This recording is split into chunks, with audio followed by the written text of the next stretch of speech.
Bien, vimos ahora la parte de cómo funcionaba una computadora, vimos cómo se comunicaban las computadoras entre sí y vimos cómo el principal programa que tienen las computadoras, que es el sistema operativo, manejaba todo el hardware y manejaba las comunicaciones. Ahora bien, una computadora, según dijo en su momento IBM, es tan útil como la cantidad de cosas que se puede hacer con ella. Y ese fue el paradigma que en los años 80 utilizó IBM cuando sacó al mercado su famosa IBM PC o computadora personal, ¿no?, que se convirtió en, digamos, el punto de partida del gran desarrollo informático que hemos tenido desde 1980 hasta la fecha. El desarrollo de las computadoras personales vino de la mano de la cantidad de programas que se utilizaban con esas computadoras. Y desde los 80 hasta ahora, el grupo de programas básicos, que son los programas de oficina, es ese conjunto de programas que nos permite hacer un conjunto de actividades mínimas como para poder trabajar en una oficina, para poder trabajar en alguna actividad profesional. Y esas aplicaciones son básicamente tres. El procesador de texto, o sea, poder escribir documentos. La planilla de cálculos, para poder hacer cálculos que reemplazaban a las viejas máquinas de calcular o a las viejas máquinas FACIT, que eran máquinas que permitían llevar operaciones contables. Y por último, se le agregó el administrador de bases de datos, o sea, poder administrar datos desde una base de datos. Esas tres aplicaciones básicas son lo que configuraron los suites de oficina. Y esa suite de oficina es lo que básicamente se conoce con el nombre comercial de Office y sus versiones en software libre, que son el OpenOffice y el LibreOffice.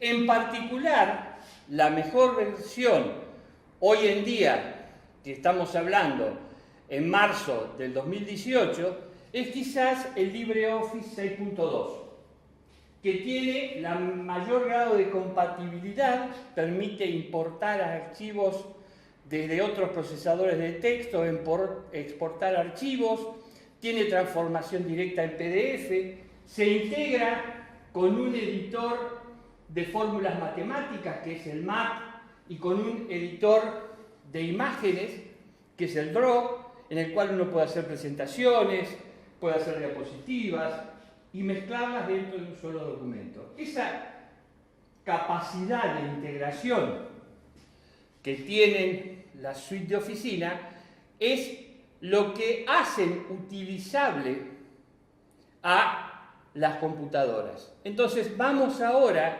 a empezar a analizar esas tres aplicaciones básicas: procesador de texto, planilla de cálculos y base de datos. Antes de empezar a analizar el procesador de texto, que en particular vamos a ver el write, que corresponde a la misma versión de OpenOffice o LibreOffice, vamos a explicar un poquitito lo que son los fundamentos de los procesadores y los editores de texto. ¿Qué es un texto? Un texto es en sí un conjunto de caracteres. Cuando yo escribo una carta, cuando redacto un documento, cuando hago un informe, lo que estoy haciendo es escribir un conjunto de palabras ordenadas en un determinado formato. Ahora, la base de todos esos documentos, ya sea la carta, ya sea el informe, es un conjunto de caracteres que, ordenados con algún formato, conforman ese documento. Yo podría ejemplificar diciendo que una carta es un conjunto de letras. Por ejemplo, yo empiezo con la denominación de la ciudad, la fecha y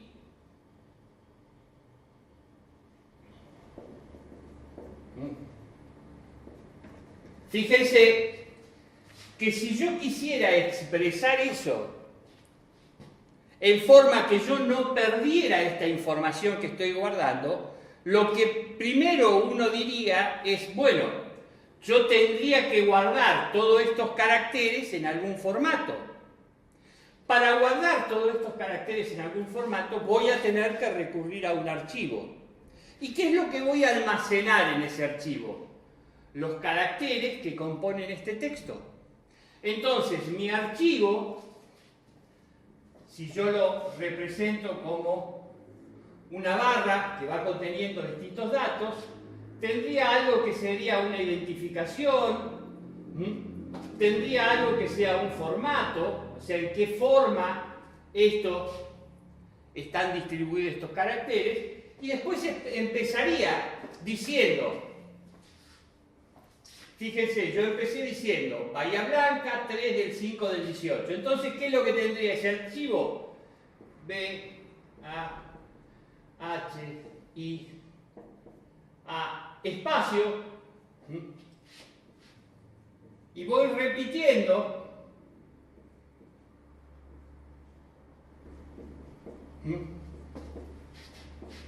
Y fíjense que voy poniendo carácter a carácter lo que me aparece en el texto. Fíjense que cuando yo termino y salto al renglón siguiente, también voy a tener que poner una marca. Vamos a indicarlo de esta manera, que es ir al renglón siguiente. Y así sucesivamente voy a ir armando este archivo, que ¿qué información contiene? Solamente el texto. Cómo va apareciendo el texto y cómo voy ordenando esas palabras para darle significado y sentido a lo que yo voy escribiendo. Entonces, toda esta parte, fíjense que va representando lo que yo escribo, es básicamente lo que es el texto. Y acá hay distintos formatos. Cómo está arreglado, qué tamaño tiene la página, cuáles son los márgenes, entre qué margen y qué margen escribo. Tengo los distintos tipos de margen, tengo todo esto, y esto hace más que nada los formatos. Ahora, estos formatos se podrían cambiar si yo, por ejemplo, esta letra la pusiera en negrita, ¿no? Pusiera una B resaltada. Entonces tendría que cambiar esta B. Pero yo no tengo un carácter especial para decir esto es resaltado, o en lugar de ponerlo derecho lo pongo torcido, o le agrego a la letra B un subrayado. Entonces, a este texto se le agregan los caracteres. Y yo podría, por ejemplo, antes de la letra B, indicar el formato que tiene. Y digo, este es el formato correspondiente a la letra B. Y como después sigue, le voy a poner cuál es el formato en el cual sigue el texto. Fíjense que cambié la representación del carácter correspondiente a la letra B y le agregué información de qué formato tiene que tener. Esto básicamente, que es el texto, era como trabajaban los antiguos procesadores de texto, que en realidad se le llamaban editores de texto, porque lo único que se dedicaban era a editar los caracteres. Yo podía corregir un error ortográfico, yo podría reemplazar uno con otro y la letra se almacenaba, lo podía imprimir, pero era esto, lo que era el texto. Ahora fíjense que cuando empezó a darse a este texto o sea, los programas que se dedicaban a editar texto empezaron a decir, bueno, ahora podemos hacer más cosas. Ahora yo quiero cambiar el formato de cada una de las letras. Entonces, esto es lo que llamamos un texto puro. Y esto es un texto procesado. Entonces, para el texto puro, usamos lo que se llama un editor de texto. Y cuando procesamos este texto, tenemos un procesador de texto.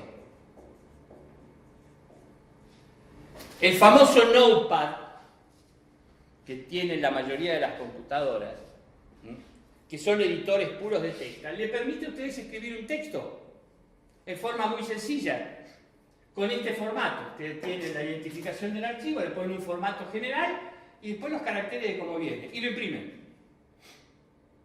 Y no agrega nada a esto.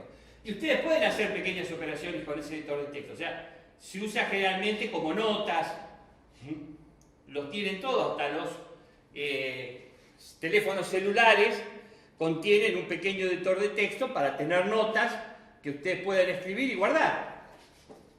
Ahora, cuando yo quiero un texto enriquecido con formato, pueda ponerle imágenes, pueda ponerle video, pueda insertarle otros elementos ahí adentro, ya tengo que procesarlo al texto. Entonces, en lugar de tener un editor, tengo un procesador. Y hoy en día, cuando hablamos de procesadores de texto, estamos hablando que a las funciones de edición de un texto puro se le agrega el procesamiento de ese texto. Entonces, hoy hablamos de que tenemos verdaderos procesadores de texto. Y vamos a identificar dentro de los procesadores de texto esas dos funciones. Las funciones que corresponden a la edición de texto y las funciones que se agrega para procesar ese texto, agregarle más cosas y formar con él una herramienta mucho más poderosa que la mera edición de un texto.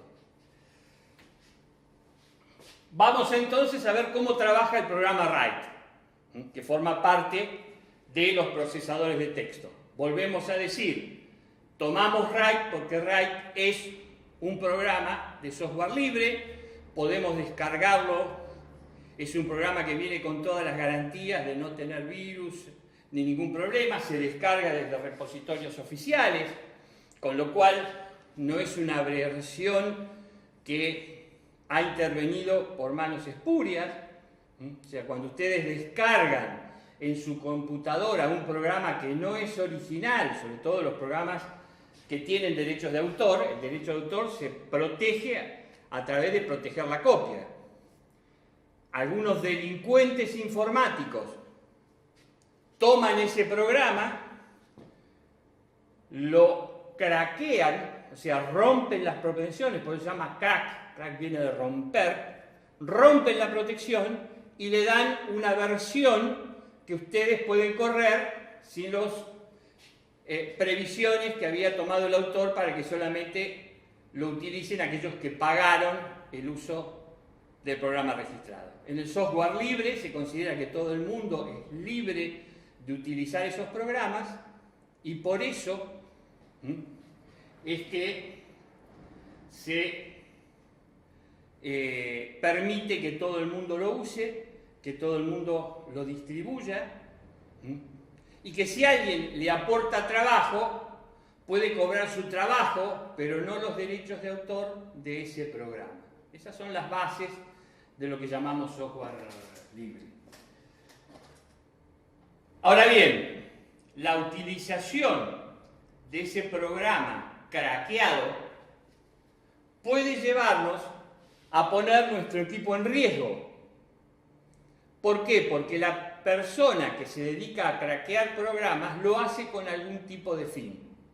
Podría haber una persona que tenga un fin altruista en el hecho de craquear un programa, es decir, como hay mucha gente que no lo puede pagar y para usarlo tiene que pagarlo yo rompo la protección y la gente que no puede pagarlo también puede utilizar ese programa. Eso no lo exime de delitos. O sea, Robin Hood era una persona noble en el hecho de que robaba para repartir a la gente que menos tenía, pero no cambia el hecho de que robaba.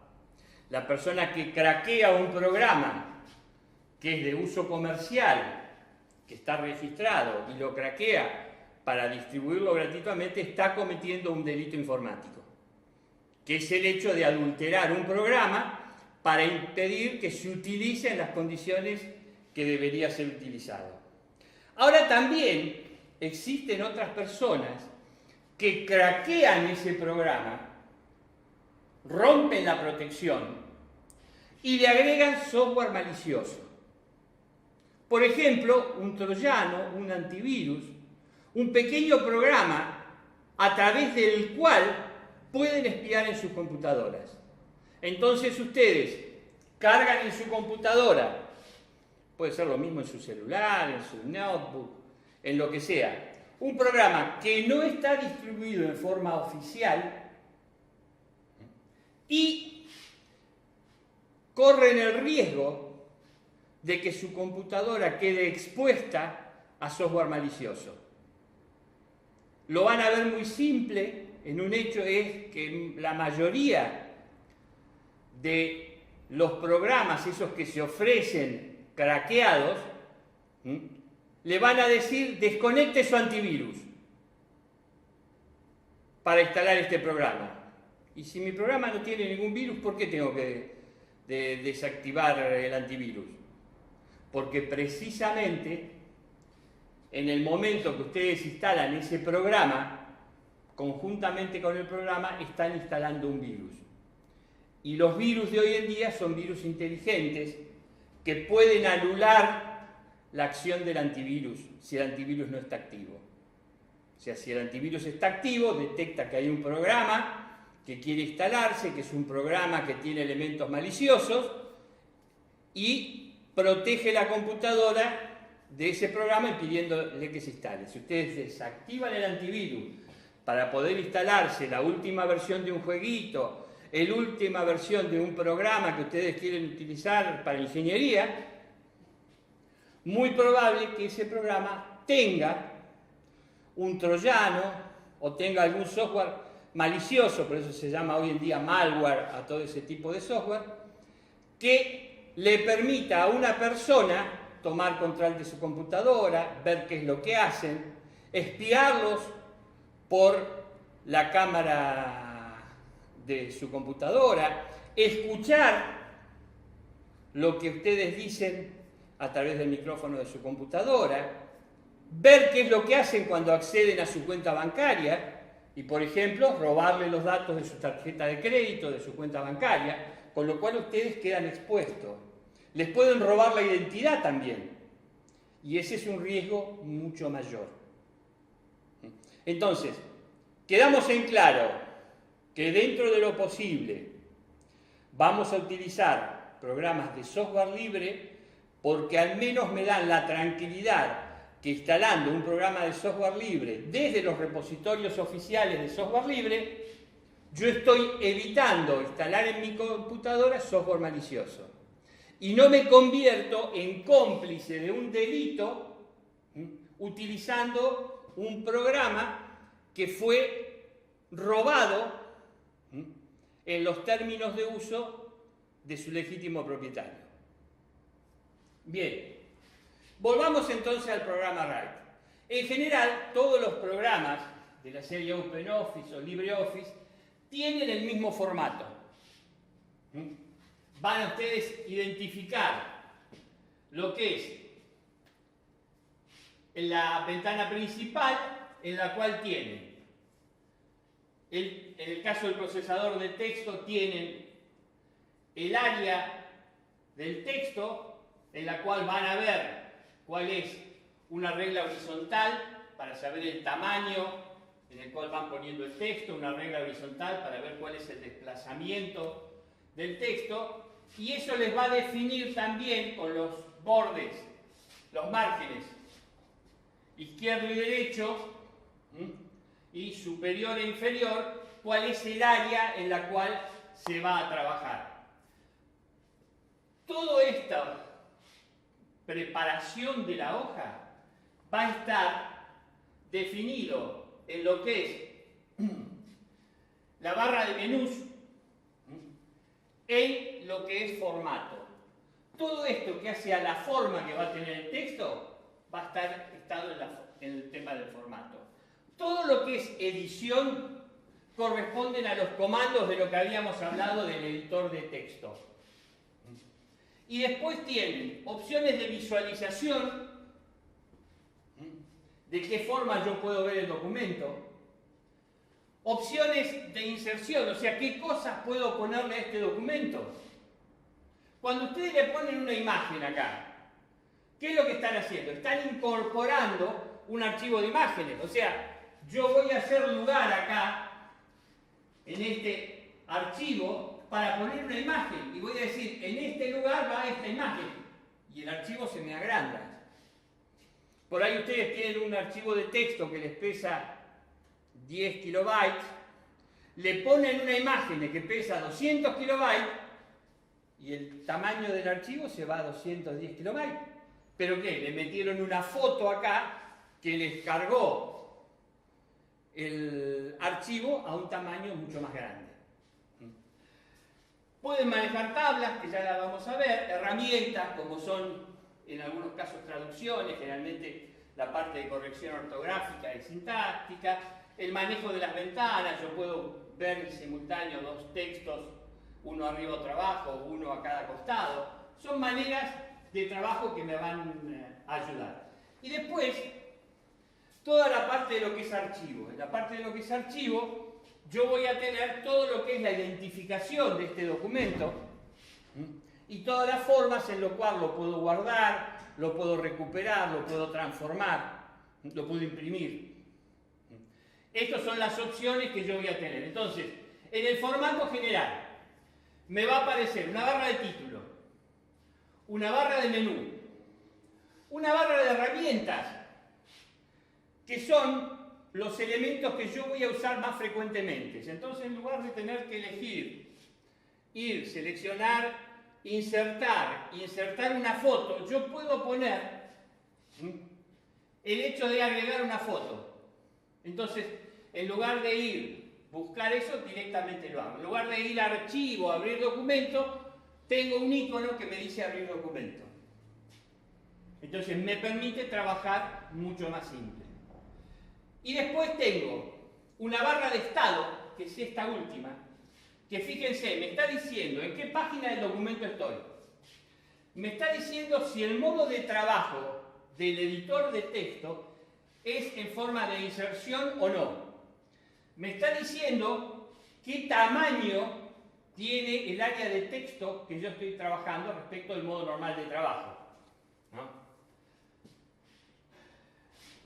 Y a su vez me provee una barra de acceso a una serie de herramientas. En este caso son herramientas gráficas, o sea, yo puedo dibujar aquí adentro a través de estas herramientas gráficas sin llamar a un editor o a un procesador de imágenes para hacer algún dibujo que yo quiera poner dentro de mi texto. Bien, tenemos entonces, estos son los elementos que hemos descrito recién. La primera opción, que era, ¿qué es lo que hago? Este archivo que yo formé, lo puedo guardar y lo puedo abrir. O sea, una vez que yo terminé de trabajar, guardo mi trabajo. Una vez que guardé mi trabajo, si quiero volver a trabajar en él, hacer correcciones, o bueno, trabajé un pedazo hoy, voy a seguir trabajando en la tarde, lo guardo, a la tarde vuelvo, abro el documento y trabajo. Guardo y abro. Ahora bien, hay un formato básico en el cual yo trabajo. ¿Y ese formato con qué tiene que ver? Con la manera en que yo almaceno los caracteres, con la manera en la cual voy a identificar el formato en la cual cómo voy a trabajar con el texto, qué grupo de caracteres voy a usar. Todo eso es particular del procesador de texto. Y cada procesador de texto identifica estos formatos del ataque de una manera distinta.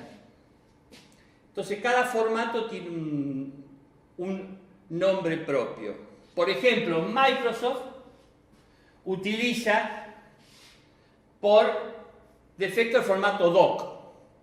Y después de la versión 2007 de Office, le agregó la X, es docx, que lo que hacía era no ser compatible con los formatos anteriores porque ya muchos otros software utilizaban los formatos doc y podían importar y exportar.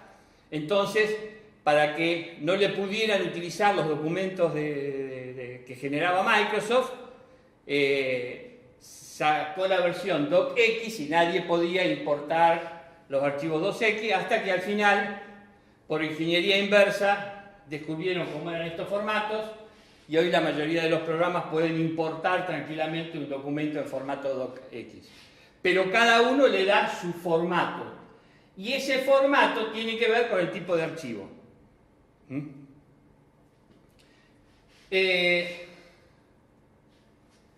Básicamente en LibreOffice vamos a trabajar con formato ODT, Open Document Text, o sea, formato de texto abierto. Bien, tenemos todas las opciones de una interfaz común de Windows, en el cual podemos elegir en qué lugar del disco rígido vamos a guardar el archivo. Podemos crear, si necesitamos, un lugar nuevo, un repositorio nuevo, hacer un subdirectorio nuevo para guardarlo. Podemos identificar un lugar por defecto donde guardarlo. Si yo todos mis documentos de texto los voy a guardar en un lugar y lo defino como home, eso. Distintas maneras en las cuales yo puedo abrir y guardar un documento de texto. Vamos ahora a la función de ingreso y edición de texto. Cuando yo ingreso el texto, básicamente lo primero que tengo que hacer es crear un nuevo documento de texto, abrir una nueva hoja en blanco en la cual voy a escribir. Para abrir un nuevo documento de texto, crear esa hoja en blanco, hay varias maneras de hacerlo. En general es un procedimiento que se repite con la mayoría de las órdenes de edición, para lo cual, permítanme volver atrás en esto.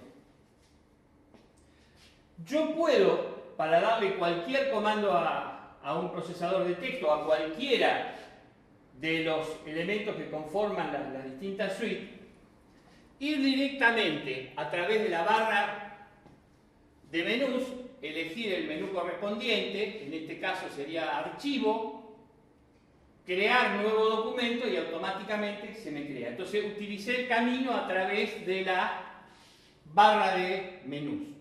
Puedo ir a la barra de herramientas y seleccionar el icono que dice crear documentos. Una herramienta que se le ha agregado a la mayoría de estos procesadores de texto es que si yo paso el puntero del mouse por arriba de estos iconos, automáticamente me surge una ayuda visual que me dice a qué comando corresponde ese icono. Entonces voy a ver que si apoyo el puntero acá arriba sin hacer clic arriba, porque en ese caso lo selecciono, me va a aparecer un cartelito que dice crear.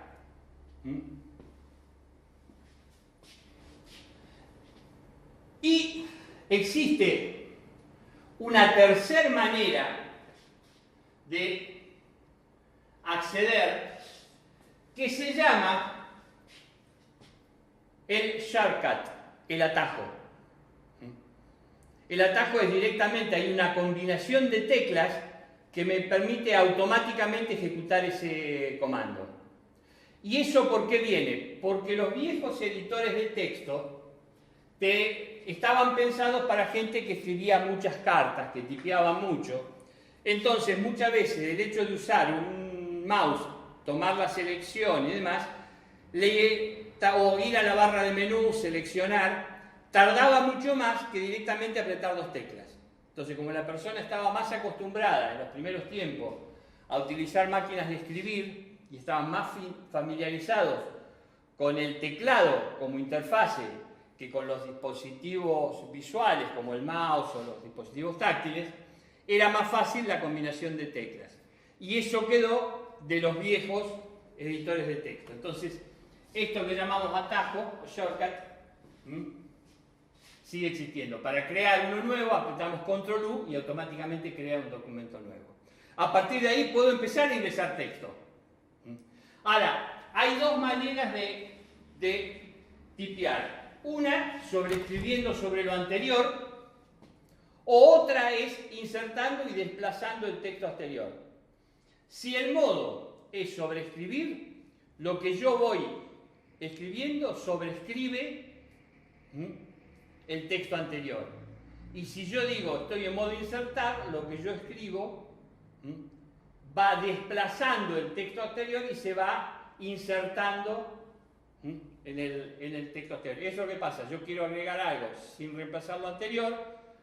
En modo inserción escribo, le agrego algo que me faltó. Escribo el apellido de una persona, porque en ese momento no me acuerdo el nombre. Después quiero agregar el nombre de la persona. Entonces voy, me ubico en el lugar para insertar, aprieto la tecla de insertar, escribo el nombre y se me agrega el nombre al apellido que yo había escrito previamente. Entonces esos son los dos modos de insertar el texto. Sobreescribiendo, o sea, estos caracteres lo hago sobreescribiendo, o insertando, desplazando el texto anterior.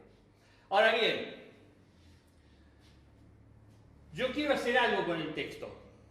La posibilidad que me da la edición del texto es decir, ¿con qué pedazo del texto querés hacer algo? Yo quiero borrar, por ejemplo, un pedazo. O quiero reemplazar un pedazo de texto. Entonces, para indicar con qué pedazo de texto voy a trabajar, tengo la opción de seleccionar el texto.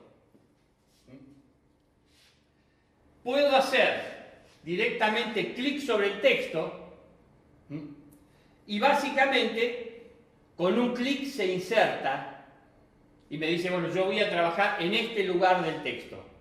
Ahora, si hago dos clics arriba de una palabra, se marca la palabra entera. Si yo hago 3 clics, me marca toda la línea, o sea, todo el renglón del texto. Y si yo hago 4 clics seguidos, me va a marcar el párrafo entero.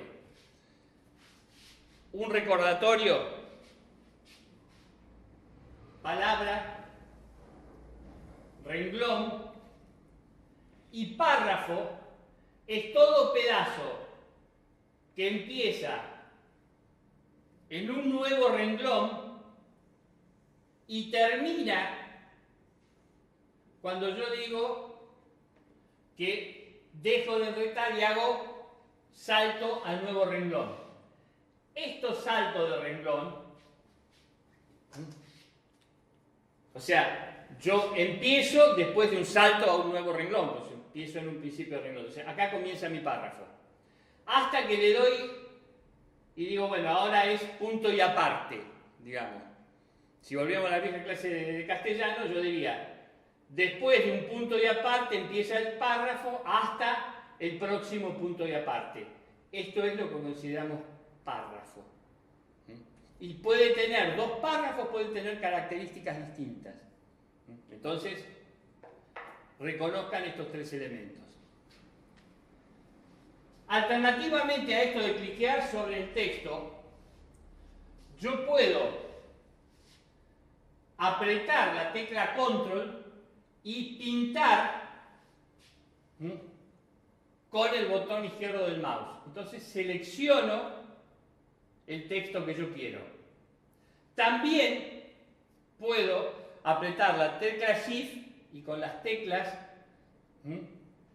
puedo ir desplazándome, que es otra manera de seleccionar texto. Ahora bien, hay un comando especial cuando yo quiero trabajar con todo el texto, que es directamente voy a la barra de menús, voy a los comandos de edición y tomo la opción seleccionar todo. Entonces todo el texto me queda seleccionado. Los cambios que yo haga van a afectar a todo el texto. Y el atajo, el shortcut, es presionando las teclas Control y E.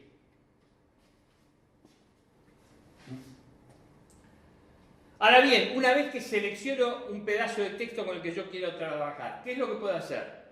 Lo primero que quiero hacer es copiarlo. Supónganle que yo tengo un pedazo de la carta que quiero repetir, porque quiero citarlo textual lo que dije antes. Entonces, selecciono ese texto, elijo el menú copiar, veo en qué lugar del documento lo vuelvo a copiar y copio en ese lugar. Esa es la acción de copiar una porción del texto.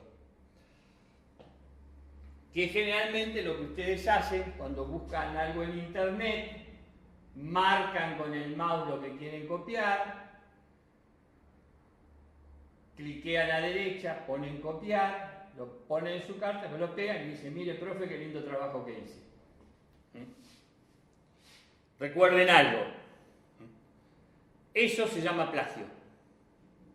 Y cualquier profesor medio viejo, como yo, que ya les llevo varias décadas a ustedes, se da cuenta muy rápido de cómo se hace, porque cuando uno nota que la forma de escritura no se condice con la forma en que escribe un alumno, lo que uno hace eso mismo que hacen ustedes, les copio todo el documento, se lo pongo en una sección especial de Google y me va a ubicar de qué lugar lo copiaron. Veo si el texto es idéntico, hay una función que me da el porcentaje de coincidencia. Si veo que el porcentaje de coincidencia es del 100%, me doy cuenta que ustedes se copiaron.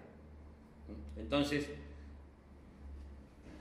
eso es una manera de utilizar el comando de copia de texto. El de ustedes para hacer una monografía y el que yo uso, que es para verificar si trabajaron o directamente hicieron un corte y pegue de algún lugar de internet.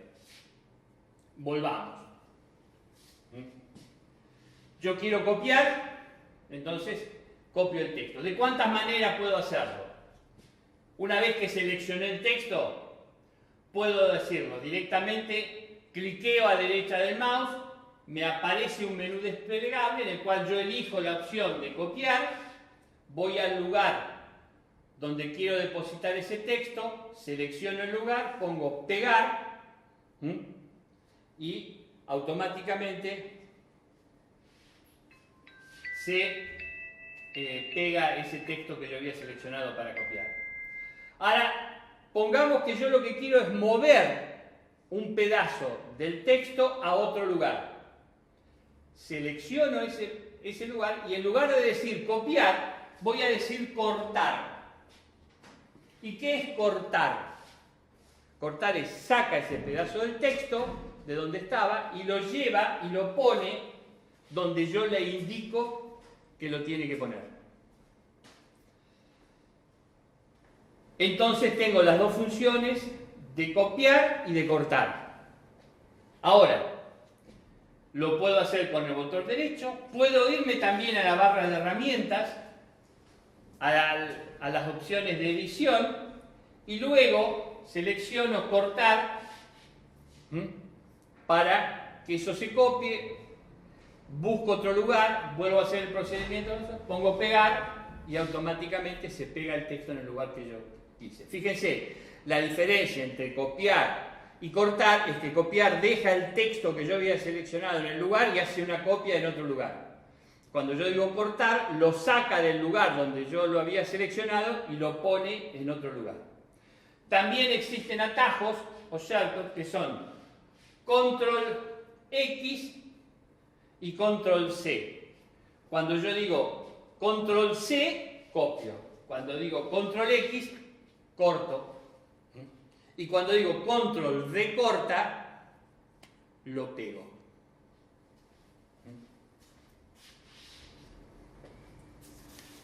¿Qué pasa si me equivoqué? Es muy simple.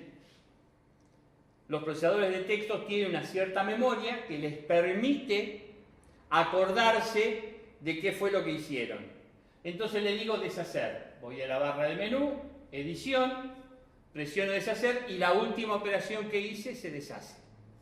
Después, ¿qué es lo que pasa? También lo puedo hacer con una opción que es Control Z. Control Z lo que hace es lo mismo que hacía en la opción de menú y restablece la última versión. Antes de ver una pequeña opción, déjenme explicarles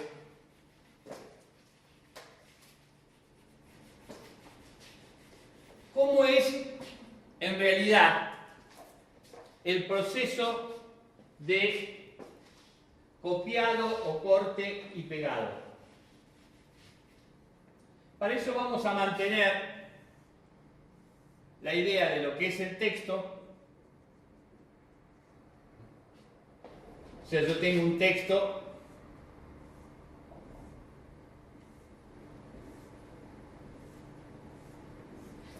este es mi texto. Vamos a omitir los caracteres para no volvernos. Y este es el archivo que yo voy creando mientras voy trabajando. Fíjense que este texto, aquí, está en la memoria RAM, que es volátil. Mientras que esto, que es el archivo, está en mi disco rígido o en la memoria permanente. Lo mismo pasa con su celular. Si ustedes quieren escribir, utilizar su celular y hacer alguno de los procesadores de texto, el texto que están escribiendo está en la memoria RAM. Y ese texto se está intercambiando con la memoria permanente, que es la memoria flash que tienen ustedes en su celular. Entonces, el proceso es el mismo. No cambia. Ahora bien, aquí hay algo que tienen los procesadores de texto que se llama portapapeles.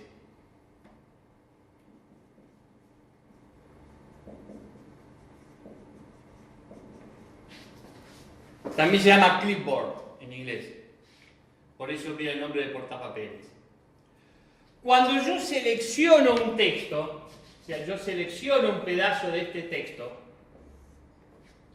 independientemente que lo vaya a copiar o lo vaya a cortar, mando este texto al portapapeles. Entonces, este texto me va a aparecer acá en el portapapeles.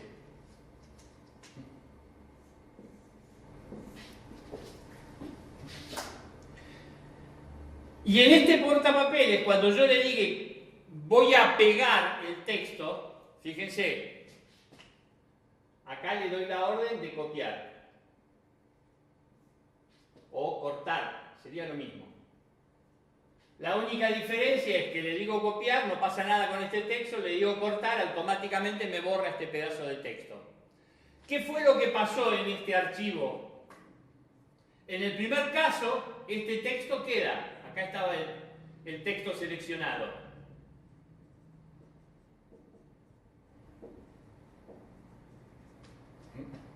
El texto seleccionado queda como está. Si yo le digo cortar, automáticamente borra este pedazo de archivo. ¿Cómo lo borra? Cierra esto. Entonces a continuación de esto viene este otro. O sea, a continuación de esto viene este otro texto. Lo borró. ¿Dónde quedó esto? En el portapapeles. Y cuando yo le digo pegar, o sea, lo mando de vuelta a otro lado,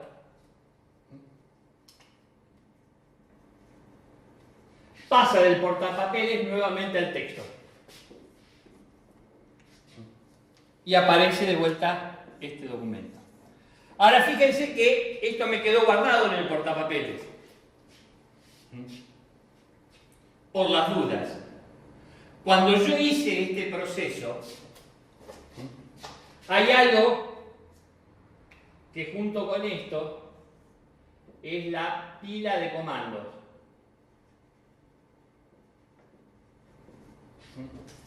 que todas las cosas que ustedes van haciendo quedan acá.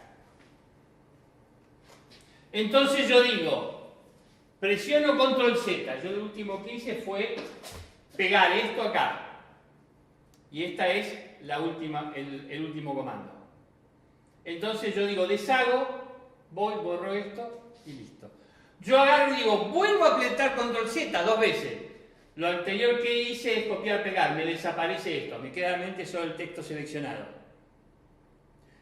Aprieto nuevamente control Z, deselecciono el texto. Fíjense que estos 3 comandos, que eran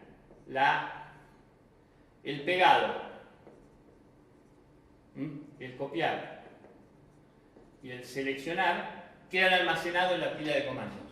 Entonces, de esa manera, cuando yo aprieto control Z, puedo hacer así. De esta manera digo, yo borro un carácter, queda acá la orden de borrar tal carácter. Cuando yo deshacer, se anula la orden de borrar y vuelve el texto al formato que tenía antes.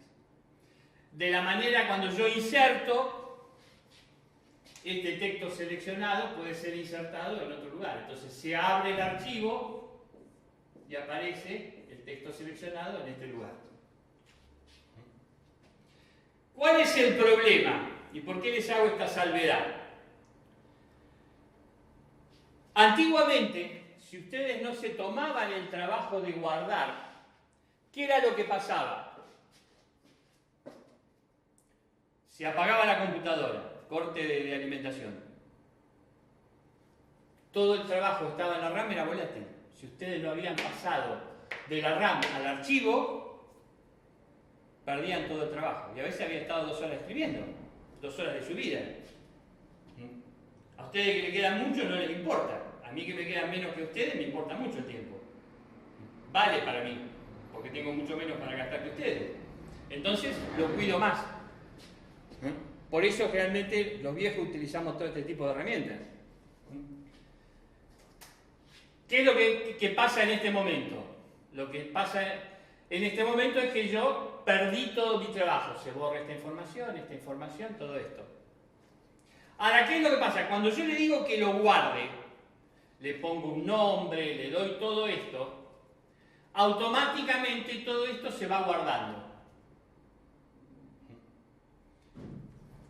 Los procesadores actuales lo que hacen es, cada determinado tiempo, digamos 2 o 3 minutos, guardan automáticamente con un nombre genérico que puede ser desconocido, no, o texto 1. Por defecto se lo ponen, para evitar que ustedes se olviden, le ponen un nombre cualquiera y lo guardan en la carpeta por defecto que tiene el procesador indicada para guardar sus textos. Entonces, ustedes se olvidaron, pero el procesador no. Y va guardando no solamente este archivo, que es el reflejo del documento de texto, sino que también guarda el portapapeles y la pila de comandos, de manera de tener un recuerdo de todo lo que ustedes hacen. Ahora, en el momento que ustedes dicen, pongo el procesador de texto y grabo, muchos procesadores de texto, depende de la versión, borran el portapapeles y borran la pila de comandos, porque supone que cuando ustedes dijeron guarden, es que está bien guardado, entonces ya no se necesita más. Hoy en día muchos procesadores de texto guardan este historial y cuando ustedes abren un documento y ponen deshacer, les deshace la última operación que hicieron antes de guardar. Entonces tengan por ahí presente eso. Otros lo borran cuando ustedes cierran el procesador de texto, o sea, hay varias alternativas, pero tengan en cuenta este proceso porque por ahí ustedes abren un documento o recuperan un documento y también recuperan el portapapeles y la pila de comandos, que es lo que le va a permitir recuperar los comandos viejos. Bien, lo último que nos queda de la parte de edición de texto es el mismo principio pero yo quiero buscar ahora una palabra. Una de las opciones es decir, yo en todo este texto busco una palabra. ¿Por qué? Y porque Suponga que escribieron 20 páginas, 30 páginas, que es bastante común cuando uno redacta documentos grandes, y no se acuerdan en qué página estaba tal nombre, y quieren buscar ese nombre, o necesitan una referencia. Entonces lo que hacen es, busco y pongo, me ubico en qué lugar del texto estaba esa parte. ¿Qué es lo que puede pasar también? Que yo me haya equivocado. Supónganse, tengo un apellido raro, que es algo que ustedes van a ver si estudian ingeniería, que es Schrödinger. Todo el mundo que ve física superior pasa por la ecuación de Schrödinger, y en la ecuación de Schrödinger, escribir Schrödinger es más difícil que resolver la ecuación de Schrödinger. Entonces lo que tienen que hacer es escribir Schrödinger, me di cuenta que lo escribí lo escribí mal, vuelvo al procesador de texto, busco como lo había escrito, que estaba mal escrito, y le digo, bueno, reemplazar Schrödinger mal escrito por Schrödinger bien escrito. Y a lo mejor lo hicieron varias veces en el texto, entonces le pueden decir que lo busque y lo reemplace en todos los lugares del texto donde ustedes escribieron mal esa palabra. Funciona igual que esto. Busca, lo compara y cuando está, lo reemplaza. Vendría a ser como un cortar y pegar, solamente que en el mismo lugar. Bien, esto termina lo que es la edición de texto. Queda meramente el contenido de los caracteres que conformaban el texto, de las palabras. Veamos ahora cómo son los formatos. ¿Cuál es el primer formato? La forma que tiene la letra. Entonces ustedes pueden tranquilamente cambiar el formato de la letra en la que tienen. Eso se llama fuente. Las fuentes están sujetas a derechos de autor. Hay fuentes, o sea, formatos de letra que ya están registradas por artistas gráficos y no pueden ser utilizadas libremente, mientras que hay otros formatos que pueden ser utilizados libremente. Por eso van a ver que algunos formatos ya están registrados a nombre de algunas empresas y otras fabrican formatos de texto muy parecidos, que por ahí le faltan 2 o 3 bits en todo el mapa de bits de ese formato de carácter y le ponen otro nombre y son reemplazables. Por ejemplo, lo más común es el Times New Roman que utiliza comúnmente Microsoft, que en el software libre se reemplaza por un tipo que se llama Tinos, que es prácticamente igual, pero se ve que tiene algunos puntitos de diferencia, y eso alcanza para que no haya violación de las leyes de copyright, o sea, del derecho de autor. Bien, dijimos que puedo dar la fuente, el tamaño del carácter, algunos efectos, la posición, que eso es bastante importante, o sea, puede estar subrayado, tachado. Por defecto, generalmente en la barra de herramientas van a tener, si lo puedo poner en negrita o no negrita, si está subrayado, o si tiene lo que se llama formato itálico, que es girado unos grados hacia la derecha. Lo pueden poner también como subíndice o superíndice. Pueden hacer algo que se llama definirle un hiperenlace. ¿Qué es un hiperenlace? Es vincular una determinada porción del texto con otra porción del texto, con un archivo o incluso con un texto guardado en Internet. O sea, si yo, por ejemplo, me estoy refiriendo a un artículo de Wikipedia y digo, la definición que yo obtuve de Wikipedia se adapta un poco a... Entonces yo cuando subrayo definición de Wikipedia, selecciono eso y le inserto un hipervínculo.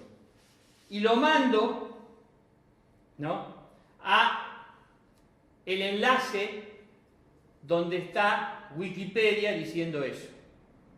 Entonces, yo estoy haciendo un enlace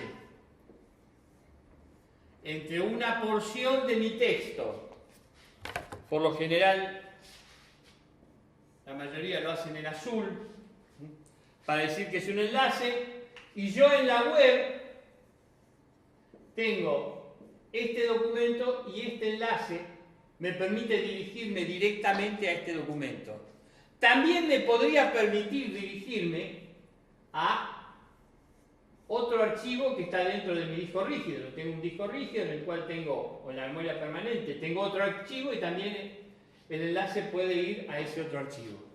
O sea, el hiperenlace es una manera de vincular una porción de mi texto con otras porciones del texto, con otros archivos en mi equipo, con otros archivos en la red de computadora en la que yo esté trabajando, o con otros archivos, obviamente, en Internet, que es la red de las redes.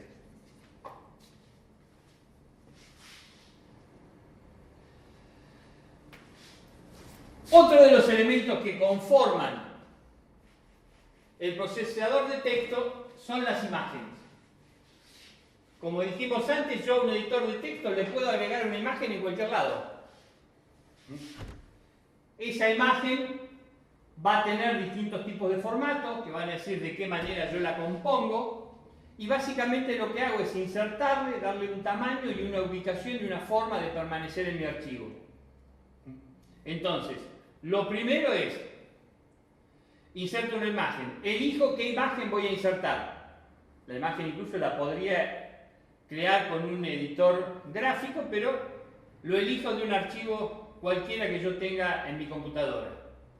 Abro esa imagen, veo el formato que sea compatible con mi procesador de texto, por ahí podría ser que no, y después voy viendo el tamaño, el ancho que yo quiero que tenga la imagen, si viene mantener, y cómo la anclo. ¿Qué significa anclar?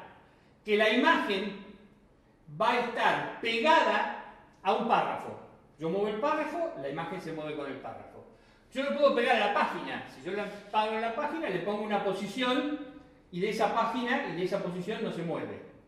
Si yo lo anclo a un párrafo y muevo el párrafo, la imagen se mueve con el párrafo. Si yo la pongo anclada a un carácter, a una letra cualquiera, muevo el carácter independientemente del párrafo y se mueve la imagen. Y si yo la anclo como carácter, inserto una foto en lugar de un carácter. Esto es muy común, vieron en esos libros barrocos que la primera letra era un gráfico, tenía un dibujito donde iba la primera letra. Bueno, esto es anclar una imagen, generalmente un icono chiquitito, como carácter. Bueno, después le doy la posición, que puede ser absoluta o relativa. Si lo anclo en la página, la posición es absoluta. Si lo anclo en cualquier lugar, va a ser relativa.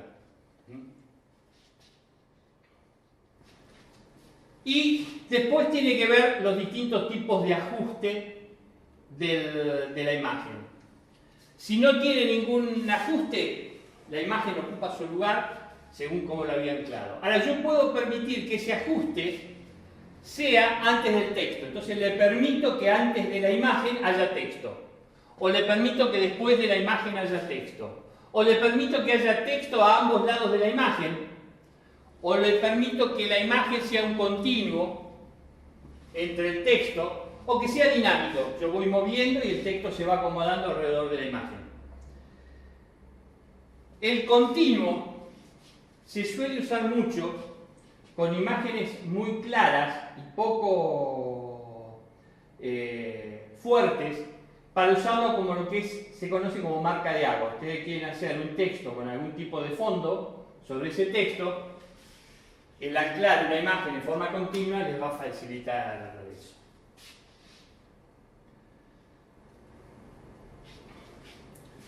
La otra opción de las imágenes es si la voy a mantener en escala, o sea que la imagen, si yo le cambio el tamaño, sigue teniendo el mismo formato.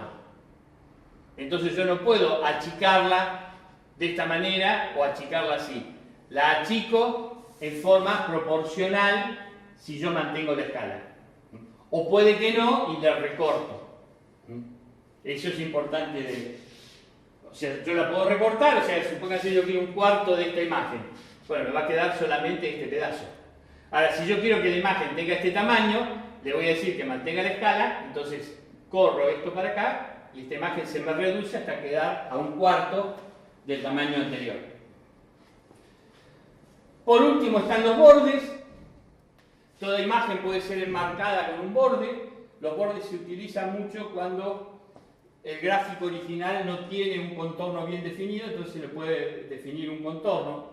Y en ese caso lo que hace es, se selecciona si yo le pongo un contorno completo o solamente en alguna de sus aristas. Elijo el tipo de línea con la cual le dibujo el contorno, el tamaño y el color. Por último, y esto nos va a permitir establecer un enlace con la parte anterior, es la parte que sigue, que son las planillas de cálculo, una tabla. Muy común que nosotros, cuando estemos trabajando con un texto, tengamos que definir muchas veces áreas de trabajo en el cual las filas y columnas son necesarias. Entonces yo quiero decir, el alumno, libreta universitaria con nombre, sacó tal nota. Entonces una tablita es cómoda y fácil para recordar. Esta tablita puede tener distintas formas de presentación, pero digamos, la común dividida en filas y columnas es la más fácil de ahí. Y básicamente, esto puede ser un elemento que yo ingreso y saco del documento de texto. Cuando yo quiero ponerlo, creo una tabla dentro de este documento de texto y este es un elemento que se maneja en forma independiente del texto del documento. Le defino la cantidad de filas, la cantidad de columnas, le defino el formato y tengo en particular una serie de comandos referida a una tabla. Yo puedo convertir este contenido en texto o puedo convertir un texto en una tabla. Esa es una de las opciones que tengo. Puedo, una vez que definí la tabla, agregar o quitar filas y columnas. Puedo cambiar los tamaños. Puedo acá dentro de este elemento que se llama celda agregar más cosas. Podría agregar un gráfico dentro de una celda. La celda es la unidad básica de una tabla. Puedo seleccionar solamente una celda y hacer que los formatos de las celdas vecinas difieran de esas celdas. O sea, tiene bastante autonomía. Puedo incluso ordenar una celda. Supónganse que yo puse acá toda una serie de nombres y los quiero ordenar alfabéticamente. No están ordenados alfabéticamente porque el listado me aparece ordenado por el número de libreta. Pero ustedes se reconocen por sus apellidos. Buscar por el número de libreta es medio difícil. Entonces, sobre todo recientemente que no se acuerdan. Entonces, yo puedo seleccionar los elementos de una tabla, es decir, esta columna, y la ordena la tabla en función de el orden alfabético creciente o decreciente de una de sus columnas. Y si alguna de sus columnas fueran un número, yo podría hacer la suma. Supóngase que quiero sacar el promedio, sumo esto, lo divido por el número de alumnos y tendría el promedio. Como ayuda, para no tener que andar usando la calculadora, selecciono la columna, tengo el total, lo divido por el número de alumnos, tengo el promedio del examen. Bien, la tabla se organiza, puedo alinear los elementos a izquierda o a derecha, puedo centrarlos hacia arriba o hacia abajo, o sea, puedo desplazar dentro de las celdas lo que yo quiera, puedo darle espaciado de forma que sea igual o no sea igual, puedo separar esto que es el encabezado y decimos, este es el encabezado, o sea, todo lo que lleva a esta tabla no se le tiene que aplicar porque esto es un encabezado. O sea, si yo sumo no me va a tener que tomar el encabezado. Si yo ordeno no me va a tener que tomar el encabezado. La definición de una fila o columna como encabezado hace que quede aparte de todo lo que yo quiera hacer con esta tabla.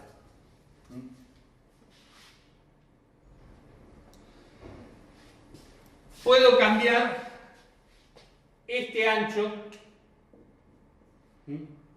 o el alto o el ancho de la columna.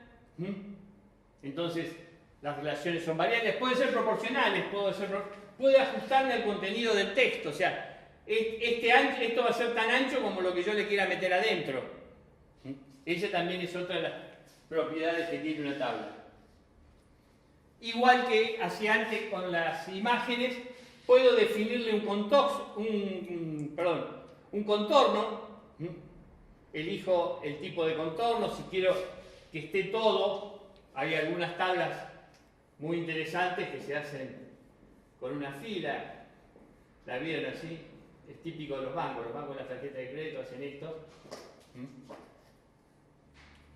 Porque básicamente hace que uno distraiga la vista y no se concentre en los números. Si uno pusiera números ahí, se concentrarían los números y empezaría a maldecir la tarjeta de crédito.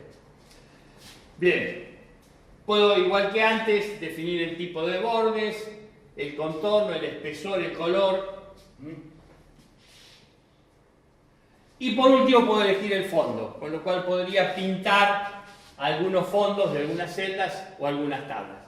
Básicamente, estas serían las funciones básicas de cualquier procesador de texto.